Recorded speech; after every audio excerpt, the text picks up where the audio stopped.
আমাদের সবচেয়ে বড় সম্পদ হলো আমাদের ঈমান, এবং এই ঈমান ধরে রাখা অত্যন্ত কঠিন, কারণ পৃথিবী তার পরিণতির দিকে আগাচ্ছে, অর্থাৎ মহাপ্রলয় হবে, সব ধ্বংস হবে, সেদিকে আগাচ্ছে। প্রিয় নবী সাল্লাল্লাহু আলাইহি সাল্লাম পৃথিবী ধ্বংস হবে বা সৃষ্টি জগৎ ধ্বংস হবে, নট অনলি পৃথিবী, এই নবমণ্ডল ভূমণ্ডল সব ধ্বংস হয়ে সব শেষ হয়ে যাবে, কোনোটি আর নিজ অবস্থানে থাকবে না, এ সম্পর্কে গোটা কোরআন জুড়ে আল্লাহ তাআলা আলোকপাত করেছেন। শুরুর দিকে আল্লাহ রাব্বুল আলামিন বিধিবিধান সবকিছু বলার পরও শেষের দিকে এসে কোরআনকে আল্লাহ রাব্বুল আলামিন সমাপ্ত করেছেন বেশিরভাগ সূরাগুলোতে কিয়ামত সম্পর্কিত আলোকপাত দ্বারা, অর্থাৎ পৃথিবী তার পরিণতির দিকে যাবে সেটা দিয়ে আল্লাহ সুবহানাহু ওয়া তাআলা ইতি টেনেছেন। আমরা কদিন আগে বাংলাদেশের নোবেল বিজয়ী ডক্টর ইউনূসের একটা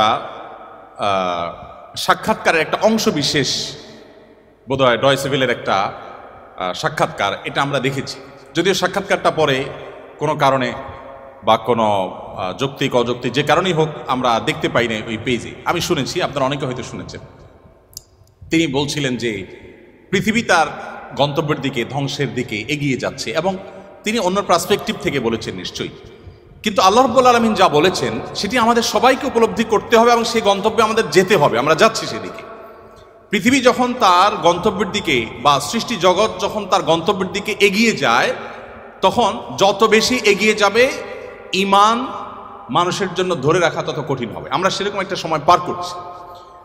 আমাদের বাপ দাদারা যারা ছিলেন তাদের ঈমানের যে অবস্থা ছিল, তাদের মধ্যে সততা যে পরিমাণে ছিল, আমাদের মধ্যে সে পরিমাণ নিশ্চয়ই নাই। আমাদের পরের জেনারেশন যারা আসবে তাদের মধ্যে ঈমান ধরে রাখাটা আরো টাফ হবে, তাদের পরে যারা আসবে তাদের জন্য আরো টাফ হবে। এভাবে সহিহ মুসলিম বর্ণিত হাদিসে নবী সাল্লাল্লাহু আলাইহি সাল্লাম বলেছেন, লা তাকুমুস সাআহ হাত্তা ইউকাল ফিল আরদি আল্লাহ আল্লাহ, অর্থাৎ পৃথিবী ততক্ষণ পর্যন্ত ধ্বংস হবে না, মহাপ্রলয় হয়ে সৃষ্টি জগৎ ততক্ষণ পর্যন্ত শেষ হয়ে যাবে না, যতক্ষণ পর্যন্ত একজন মানুষও আল্লাহ বলার মতো থাকবে। তার মানে পৃথিবী থেকে একটা সময় ইমানদার কমতে কমতে, বিশ্বাসী মানুষ কমতে কমতে এমন একটা পর্যায়ে চলে যাবে যেটা জিরোতে চলে যাবে, কোনো বিশ্বাসী মানুষ থাকবে না।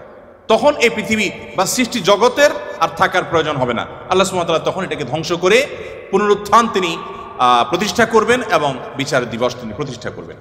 তো পৃথিবী যেহেতু তার পরিণতির দিকে আগাচ্ছে, এই সময়টাতে ঈমান ধরে রাখা অত্যন্ত টাফ এবং সহজ। মুসলমানের সন্তান হিসাবে, বাই চান্স মুসলিম হিসাবে আমরা আমাদের ঈমানের কেয়ার করা, ঈমানের পরিচর্যা করার প্রয়োজনটা আমরা অনুভব করি না। আমি আজকের এই অনুষ্ঠানের মাধ্যমে আপনাদেরকে উদাত্ত আহ্বান রাখতে চাই, আসুন আমাদের ঈমানের যত্ন করি। আমাদের ঈমানটাকে যত্ন করবার জন্য আমাকে কোরআন অধ্যয়ন করতে হবে, আমাকে কোরআন পড়তে হবে, ঈমানের পরিবেশে থাকতে হবে এবং ঈমান কি সেটা বুঝতে হবে। আপনারা আলহামদুলিল্লাহ, যেটি আমি বলছিলাম, আপনারা সবাই বাংলাদেশের ভবিষ্যৎ, আপনারা সবাই এই পৃথিবীর ভবিষ্যৎ।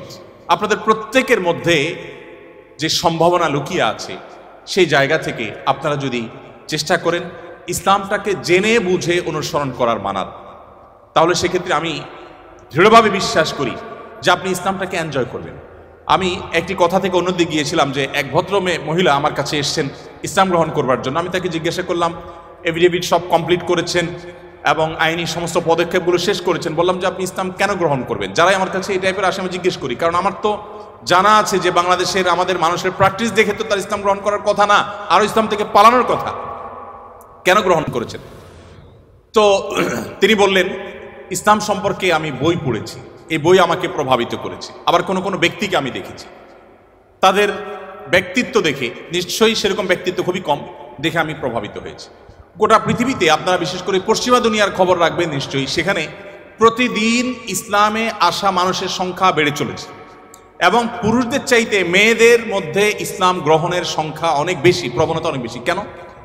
যেখানে নারী অধিকার নিয়ে এত কথা বলা হয়, নারীদের অধিকার দেওয়ার জন্য এত আয়োজন নেওয়া হয়, এত উদ্যোগ নেওয়া হয়, সেই সমাজে কেন, সেই সমাজের নারীরা কেন ইসলামে আসছে এবং সেখানকার মুসলমানরা কেন ইসলামে আসছে, এই বিষয়টা নিয়ে আমি একটু স্টাডি করার চেষ্টা করলাম। আমার কাছে দুটি জিনিস পরিষ্কার হয়েছে। নাম্বার এক, তারা কোরআন পড়ে। যারাই ইসলামের পথে এসেছে তাদের বেশিরভাগ মানুষ কোরআন পড়ে ইসলামে এসেছে। এবং ওমর রাদিয়াল্লাহু তাআলার কথা আপনারা জানেন, গোটা পৃথিবীর ইতিহাসে প্রবাদতুল্য শাসকদের একজন, ন্যায় বিচার প্রতিষ্ঠার ক্ষেত্রে দৃষ্টান্ত স্থাপন করা মানুষদের একজন, সে ওমর রাদিয়াল্লাহু তাআলা আনহু। তার ইসলাম গ্রহণের ইতিহাসও আপনারা জানেন। তিনি কিন্তু নবী সাল্লাল্লাহু আলাইহি সাল্লামকে হত্যা করার দায়িত্বে নিয়োজিত হয়ে সে দায়িত্ব পালন করার জন্য যাচ্ছিলেন। প্রতিমধ্যে তিনি তার বোন ভগ্নিপতির কণ্ঠের তেলাওয়াত শুনেছেন। এই ঘটনা বিভিন্নভাবে বর্ণিত হয়েছে, আপনারা জানেন। সেই তেলাওয়াত তাকে এতটা প্রভাবিত করেছে যে তিনি হত্যার পরিবর্তে বরং মুহাম্মদ সাল্লাল্লাহু আলাইহি সাল্লামের কাছে হাত দিয়ে তার হাতে ইসলাম গ্রহণ করেছেন। তার মানে কোরআন সামান্য একটু শোনার পর তার ভিতরে এরকম প্রভাব পড়েছে। আপনাদেরকে আরেকটা গল্প শোনাতে চাই। তুফাইল ইবনে আমর আদ-দুসি একজন বড় মাপের কবি ছিলেন ইয়েমেনের।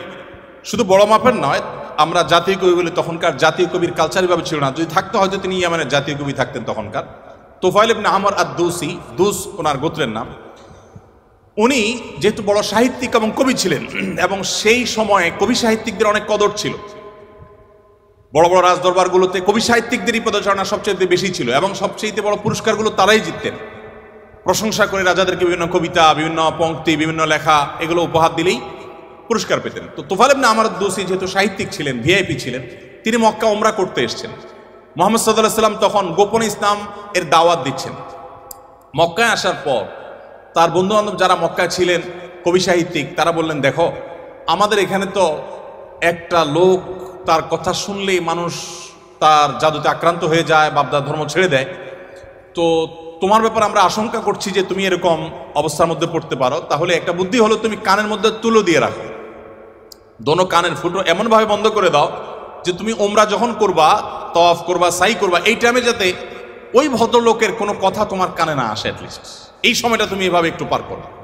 তিনি তাদের পরামর্শ অনুযায়ী দোনো কান বন্ধ করে ফেললেন এবং তিনি ওইভাবে কিন্তু ওমরার কাজ শেষ করলেন।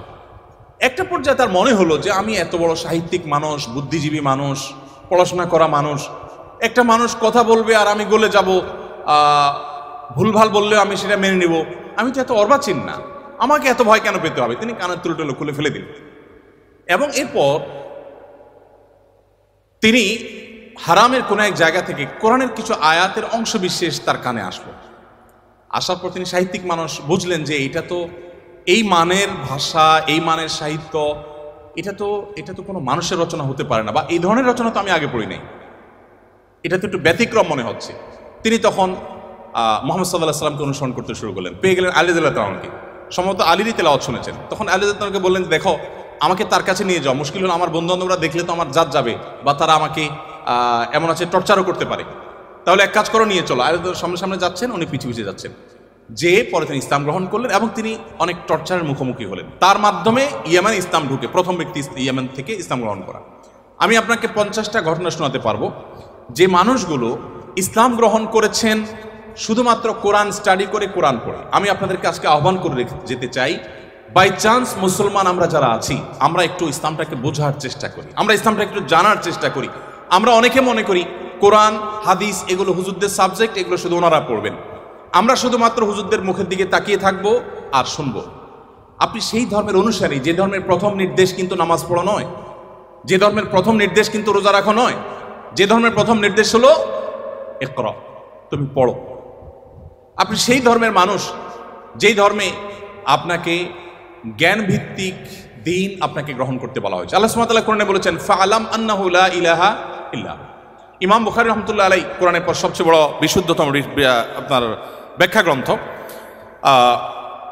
সেখানে আল্লাহ রাব্বুল আলামিন যে কোরআনে আয়াতে বলেছেন, এর আলোকে ইমাম বুখারী রাহমাতুল্লাহ একটা অধ্যায় রচনা করেছেন। আপনারা জেনারেল ব্যাকগ্রাউন্ডের মানুষ, আপনাদেরকে আমি কিছু এমন তথ্য দিতে চাই যেগুলো হয়তো আপনাদের জানা নেই, এবং সেটা এই জন্য দিতে চাই যে মুসলমানদের জ্ঞান বিজ্ঞানের চর্চা কোন লেভেলে ছিল, বিজ্ঞান তো বটে, সাধারণ জ্ঞানের চর্চাও কোন লেভেলে ছিল।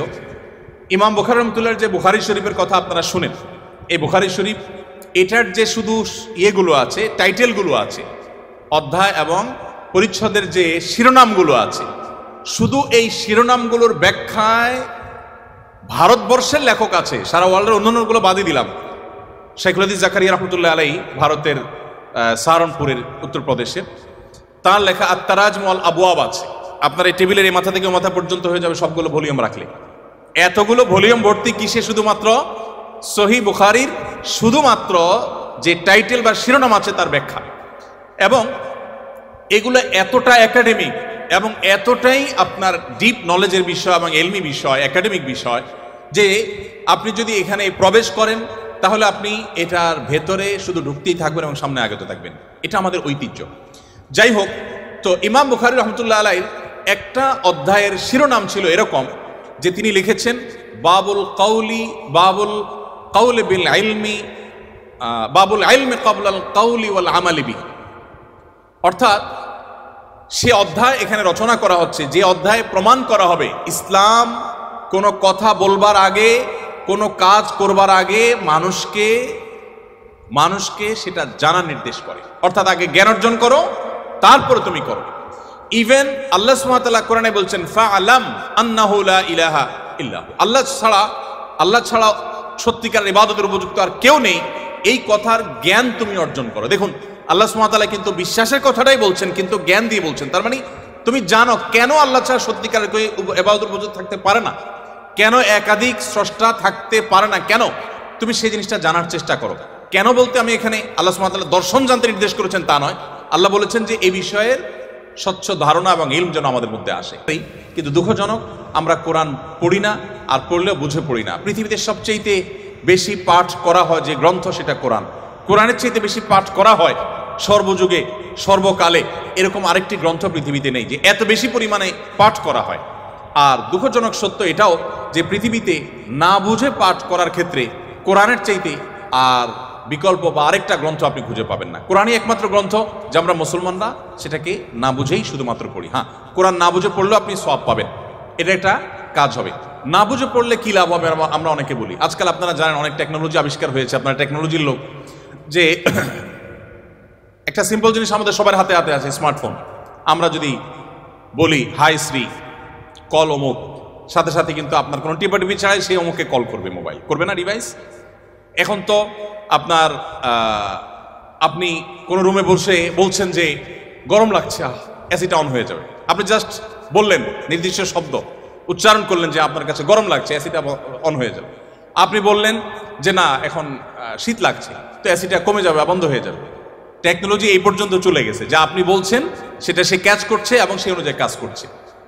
তো এই যদি টেকনোলজির কারামতি হয়, তাহলে কোরআন আপনি পাঠ করছেন, এমনকি এমনও হতে পারে কোনো মানুষ কিছু নির্দিষ্ট ওয়ার্ড উচ্চারণ করছে, সেটা মিনিং বুঝে না, কিন্তু ওই ডিভাইস তার মিনিং বা ওই যন্ত্র তার মিনিংটা বুঝে এবং সেটা সে ক্যাচ করে কাজও করে ফেলেছে। সে কিন্তু যা বলেছে নিজেও বুঝে নাই, তারপরও কাজ করেছে। কোরআন তেলাওয়াত করে ফু দিলে অনেক অসুখ, অনেক দুঃখ, অনেক কষ্ট, মানুষের শারীরিক অনেক কষ্ট লাঘব হয়। কিভাবে হয়? আপনি যদি এটা নিয়ে বৈজ্ঞানিক গবেষণা নামেন তো আপনি কোনো সূত্র হয়তো খুঁজে পাবেন না, কিন্তু আপনাকে আমি যে পয়েন্টটা বললাম, এই পয়েন্ট থেকে যদি আপনি আগান, আপনি দেখবেন যে এরকম বহু লজিক আপনার সামনে হাজির হয়ে গেছে। যাই হোক, তো আমি যেটা বলছিলাম যে কোরআন আপনি না বুঝে পড়লে সওয়াব পাবেন, কিন্তু এই জন্য কোরআন আসেনি। আল্লাহ সুবহানাহু ওয়া তাআলা কোরআনে বিভিন্ন জায়গায় বলেছেন লিয়াদাব্বারু আয়াতি, এই কোরআন দেয়া হয়েছে তোমাদেরকে যাতে এর আয়াতগুলো নিয়ে তোমরা গবেষণা করো, তোমরা যাতে ভাবো, তোমরা যাতে চিন্তা করো, তোমরা যাতে ভাবনার জগতে প্রবেশ করো। তো এই কোরআন ভাবনা বা গবেষণা তো অনেক পরের কথা, এর কথামালা তো আমাকে আগে বুঝতে হবে। আমি আজকে অনুষ্ঠানের মাধ্যমে আপনাদের সবাইকে উদাত্ত আহ্বান রাখতে চাই, আসুন কোরআন শুরু থেকে শেষ পর্যন্ত একবার অন্তত পুরো কোরআনটা আপনি ধীরে ধীরে অল্প অল্প করে 5টি আয়াত করে 10টি আয়াত করে আপনি পড়ুন এবং বোঝার চেষ্টা করুন। কোন একজন সাহাবী বলেছেন শুধু সূরা বাকারা পড়তে তার কয়েক বছর লেগেছে। আমরা তো 2-3 দিনে কোরআন খতম দিয়ে ফেলতে পারি, তাই না? তার শুধু সূরা বাকারা পড়তে টানা কয়েক বছর সময় লেগেছে। কি করেছেন তিনি? প্রতিটা আয়াত পড়েছেন, এ সম্পর্কে জেনেছেন, ভেবেছেন, এখান থেকে তার নেয়ার কি আছে সেটা নিয়েছেন, নিজের মতো ইমপ্লিমেন্ট করেছেন, দেন তিনি সামনে অগ্রসর হয়েছেন। এভাবে এগোতে গিয়ে তার একটা সূরা শেষ করতে কয়েক বছর সময় লেগে গেছে। কোথায় আমাদের কোরআন অধ্যয়ন? আমি আপনাদেরকে বলেছি, এখনো পৃথিবীতে যারা ইসলামে আসছে, পশ্চিমা পৃথিবী বলুন, আমাদের এই অঞ্চলে বলুন, তাদের নিয়ে আমার যে সামান্য পড়াশোনা বা ঘাটাঘাটি আছে, সেটার আলোকে আমি নিশ্চিত হয়েছি অনেকখানি যে তারা বেশিরভাগ মানুষ আমাদেরকে দেখে তো আসার প্রশ্নই ওঠে না, কারণ আমাদের মুসলমানদের মধ্যে এমন কিছু নেই যেটা দেখে সে ইসলামে আসবে, ম্যাক্সিমাম মুসলমানদের অবস্থা। কিন্তু তারা ইসলামে এসেছে কোরআন পড়ার পর। ফ্রান্সের একজন পলিটিশিয়ান, তিনি কট্টর ইসলাম এবং মুসলমানদের সমালোচক ছিলেন এবং বিদ্বেষ পোষণ করতেন রীতিমতো। আমি একসময় আমার ফেসবুক প্রোফাইলে তাকে নিয়ে অনেক লেখালেখিও করেছি। বেশ কিছুদিন আগে আমার অফিসে এক ভদ্রলোক আসেন, রিটায়ার্ড আর্মি অফিসার, আমাকে প্রসঙ্গত বললেন যে এরকম এক ভদ্রলোক ফ্রান্সে ছিলেন, এই নাম তার, তিনি ইসলাম গ্রহণ করেছেন এবং তিনি একটা বিষয়ে অ্যাডভাইস করেছেন। আমি একটু কৌতূহল হয়ে দেখলাম, আমার এর আগে জানা ছিল না, ভিডিওটা ভালো করে দেখলাম ইউটিউবে, দেখলাম যে সেই ভদ্রলোক যিনি ইসলাম এবং মুসলমানদের কট্টর সমালোচক ছিলেন, তিনি একটা সময় ইসলাম গ্রহণ করেছেন। আমি জিজ্ঞেস করলাম যে তিনি ইসলামে আসছেন কি কারণে, তো তার বক্তব্যই শুনলাম, তিনি বলছেন যে আমি ইসলাম এবং মুসলমানদের ত্রুটি ধরার জন্য আমি কোরআন পড়া শুরু করলাম। কোরআন পড়তে পড়তে পড়তে আমি যতই এর ভেতরে প্রবেশ করলাম ততই আমি কোরআনের কাছে সারেন্ডার করতে বাধ্য হলাম, আমি কোরআনের কাছে নিজেকে সমর্পণ করতে বাধ্য হলাম। তো আলহামদুলিল্লাহ, তিনি যেভাবে ইসলাম গ্রহণ করেছেন এবং আলোকিত হয়েছেন কোরআন দ্বারায়, আমার বিশ্বাস আমরা যদি অ্যাজ এ মুসলিম আমরা পড়াশোনা করি মুসলিম হই, আমরা বুঝে শুনে মুসলিম হই, আমাদের ইসলাম গ্রহণটা যদি বাই চান্স না হয়ে বাই চয়েস হয়, অর্থাৎ আমরা জেনে শুনে মুসলমান হই, তাহলে সেটা আমাদেরকে অনেক বেশি উপকার দিবে। আপনারা অনেকে জানেন কবরে বা আপনার আলমে বারজাক, কবর না বলে বলতে পারি আমরা আলমে বারজাক, মৃত্যুর পরবর্তী যে জগৎ, সেখানে মানুষের দেহাবশের যেখানে যে অবস্থায় থাকে সেখানে কিছু প্রশ্ন হবে। এই প্রশ্নের মধ্যে শেষ সম্পূরক প্রশ্ন থাকবে, মা আলামাকা ও মা আদ্রাকা, তুমি কোত্থেকে জানলে, কিভাবে জানলে। তার মানে ইসলাম চায় আমি যা জানবো ইসলামের কথা, সেটাও জ্ঞানভিত্তিক জানবো এবং গ্রন্থভিত্তিক জানবো, জেনে শুনে আমি বিশ্বাস করবো। আল্লাহ আমাদেরকে সে তৌফিক দান করুন। তাহলে আমার প্রথম আহ্বান হলো, আপনারা কোরআন পড়বেন, বুঝে পড়ার চেষ্টা করবেন, পুরোটা একবার পড়ে শেষ করার চেষ্টা করবেন। দ্বিতীয়, আপনাদের প্রতি আমার উদাত্ত আহ্বান হলো, আপনারা কোরআনের পাশাপাশি আপনার জীবনে একটি বারের জন্য হলেও সিরাত গ্রন্থ পড়বেন। নবী সাল্লাল্লাহু আলাইহি ওয়াসাল্লামের পুরো জীবনীটা একবার পড়বেন এবং সম্ভব হলে একাধিক সিরাত গ্রন্থ আপনি পড়বেন। আমি দেখেছি যারা এখনও গোটা পৃথিবীতে ইসলামে আসেন অন্য ধর্ম থেকে, তাদের বেশিরভাগ কোরআন পড়ে, আর বাকিরা নবী সাল্লাল্লাহু আলাইহি ওয়াসাল্লামের সিরাত বা জীবন ইতিহাসটা নির্মোহভাবে পড়ে শেষ করলে তিনি তার কাছে সারেন্ডার করতে বাধ্য হন। মুসলমানের সন্তান হিসাবে আমাদের জন্য এটা খুবই গুরুত্বপূর্ণ যে আমরা একটি সিরাত গ্রন্থ হলে অন্তত পড়ার চেষ্টা করবো ইনশাআল্লাহ। তৃতীয়ত, আপনাদের প্রতি আমার আহ্বান থাকবে যে আপনারা বয়সে, আমি শিক্ষার্থীদেরকে বলছি যে আপনারা বয়সে সবাই তরুণ, মনে রাখবেন আমাদের চরিত্রকে, আমাদের সম্ভ্রমকে হেফাজত করা, এটাকে সংরক্ষণ করা, এটা আমাদের জন্য অনেক বড় একটা চ্যালেঞ্জিং বিষয় এবং এটি আমাদেরকে করতেই হবে। আপনার চরিত্র যদি আপনি নষ্ট করে ফেলেন, আপনার ক্যারেক্টার যদি আপনি শেষ করে ফেলেন, আরও পরিষ্কার করে বললে, আপনি যদি বিবাহ বহির্ভূত, অবৈধ এবং অনৈতিক সম্পর্কে আপনি জড়ান, হারাম রিলেশনে আপনি জড়ান, আপনি আর যা হোক, আপনি ভালো মুসলমান হওয়ার সুযোগ আপনার জন্য খোলা নেই। কারণ ভালো মুসলমান হওয়ার জন্য নিজেকে নিয়ন্ত্রণ করা শিখতে হয়। দেখুন, আপনি দেখবেন ইসলাম সব জায়গায় শুধু ব্রেক দিতে শিখিয়েছে, ব্রেক, এটা হারাম, এটা করা যাবে না, ওদিকে যাওয়া যাবে না, তার মানে নিয়ন্ত্রণ করা। কারণ মানুষের জন্য যা ক্ষতিকর তা থেকে মানুষকে বাঁচাবার জন্য ইসলাম এই আদেশ নিষেধগুলো দিয়েছে। আপনি বয়সে তরুণ, আপনি যদি নিজেকে কোন একটা লোভ থেকে নিয়ন্ত্রণ করতে না শিখেন, নিজেকে আপনি কন্ট্রোল করা না শিখেন, আপনি কিভাবে সমাজ পরিবর্তন করবেন? আপনি কিভাবে দেশকে, এই পৃথিবীকে আলোকিত করবেন? আপনার দ্বারা কিভাবে আপনার অনেক অসৎ চাহিদা থাকতে পারে, আপনার জীবনে অনেক লোভ, অনেক আকাঙ্ক্ষা আপনার সামনে হাজির হতে পারে, যেটা পূরণ করা আপনার জন্য বিধেয় নয়, অবৈধ। সেগুলো আপনি কিভাবে, সেগুলো থেকে আপনি বেঁচে থাকবেন, নিজেকে কিভাবে নিয়ন্ত্রণ করবেন, এটার এক্সারসাইজটা আপনাকে আপনার তরুণ বয়স থেকে করতে হবে। আল্লাহ রাব্বুল আলামিন একটা নির্দিষ্ট সময় পর্যন্ত আমাদেরকে অপেক্ষা করতে বলেছেন, একটা বৈধ এবং হালাল সম্পর্কের জন্য অপেক্ষা করেছেন। দেখুন, পৃথিবীর যে সমস্ত দেশে এই রিলেশনগুলোর কোনো বিধিনিষেধ রাখা হয়নি, তারা খুব একটা ভালো নেই, তাদের দাম্পত্য জীবনে তারা খুব একটা সুখী নয়।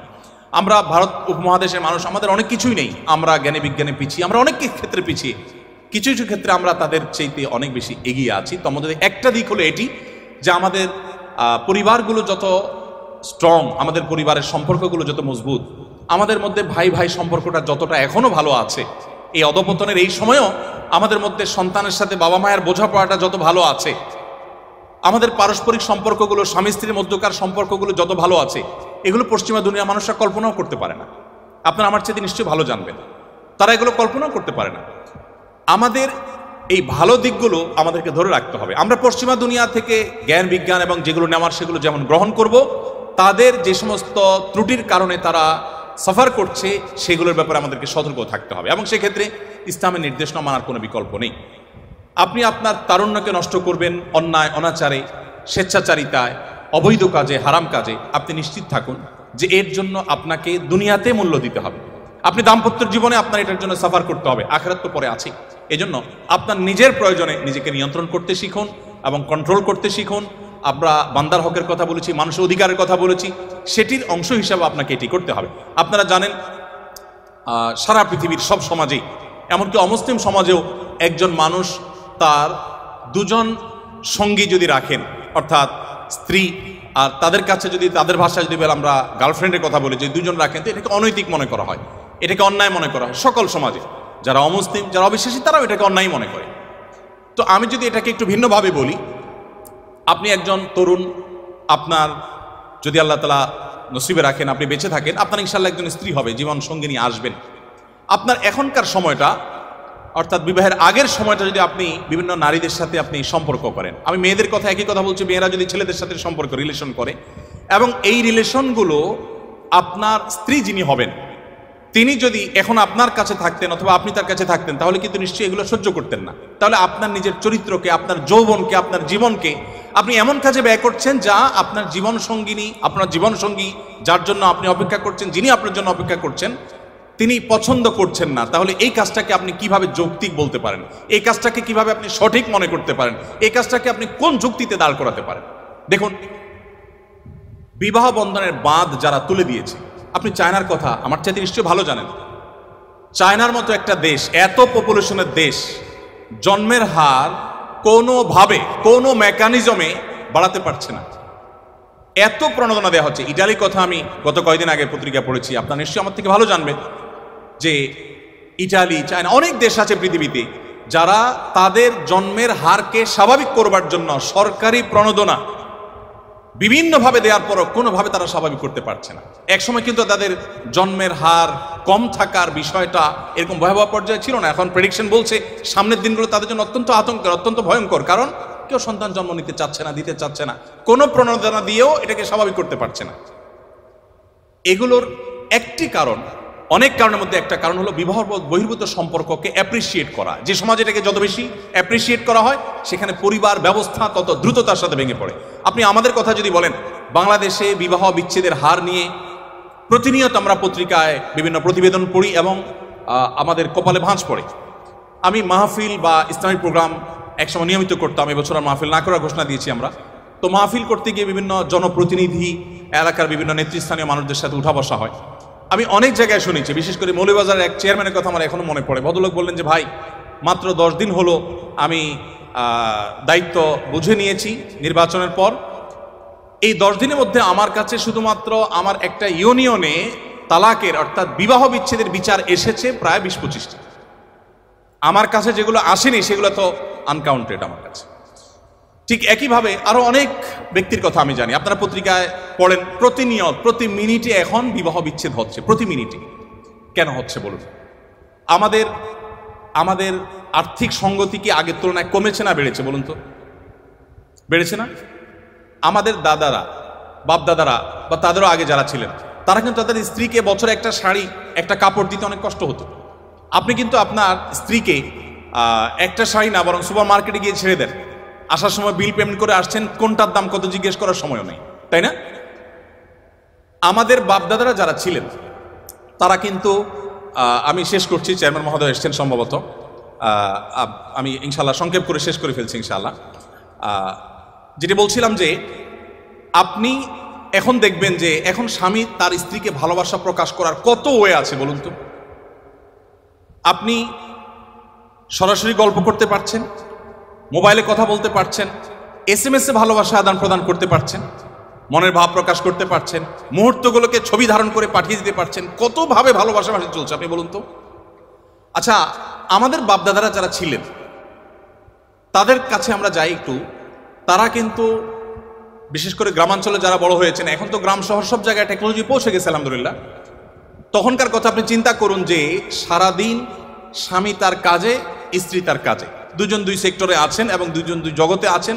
ওই রাতে খাবার দাবার শেষ ছাড়া সাক্ষাৎই হতো না, ততক্ষণে আপনার ওই হারিকেন নিভে যেত, অন্ধকারের মধ্যে সাক্ষাৎ, আবার ভোরে ভোরে উঠে যে যার কাজে চলে যেত। অর্থাৎ এত ভালোবাসাবাসী, এত ভালোবাসা আদান প্রদান করার সুযোগ ছিল না, এত ভালোবাসার উপকরণ ছিল না, এত গিফট আদান প্রদানের সুযোগ ছিল না। কিন্তু সম্পর্কগুলো কি আমাদের মতো ছিল না আর একটু স্ট্রং ছিল? কোনো সন্দেহ আছে? কোনো সন্দেহ নেই। বলুন তো অভাবটা কিসের? এখন তো অভাব নেই, টাকা পয়সা আছে, গিফট আছে, আপনি অনেক কিছু দিচ্ছেন। এত কিছুর পরও ঝগড়াঝাটি, সংসার ভেঙে দাম্পত্য জীবনগুলো সব শেষ হয়ে যাচ্ছে। আমাদের কিছু একটা হারিয়ে যাচ্ছে। আমার আগে ডাইরেক্টর মহোদয় বলছিলেন মূল্যবোধের কথা। এই মূল্যবোধ আমাদের থেকে হারিয়ে যাচ্ছে। এই মূল্যবোধ যত হারিয়ে যাবে, আমাদের ইস্পাত সভ্যতা, লোহার সভ্যতা, এটাতে আমরা এগিয়ে যাব, বাট আমরা পশুদেরকে হার মানানো এক সমাজ আমরা কিন্তু পাবো। সেদিকে কিন্তু আমরা আগাচ্ছি। গোটা সমাজকে আমরা বাঁচাতে না পারলেও নিজেদেরকে বাঁচাবার চেষ্টা করতে পারি। আমি সেজন্য আপনাদেরকে বলবো, আপনার তারুণ্যকে, আপনার যৌবনকে আপনি হেফাজত করুন। আল্লাহ সুবহানাহু ওয়া তাআলা কিয়ামতের ময়দানে 4টি নির্দিষ্ট প্রশ্ন করবেন। এই প্রশ্নগুলোর উত্তর দেওয়ার আগে কেউ 2 পা নাড়াতে পারবে না। নবী করিম সাল্লাল্লাহু আলাইহি ওয়াসাল্লাম বলেছেন, লা তাযুলু কদমা আবদিন ইয়াওমাল কিয়ামাতি হাত্তা ইউসআলা আন আরবা। 4টি প্রশ্নের উত্তর দেওয়া ছাড়া কোনো মানুষ তার পা নাড়াতে পারবে না।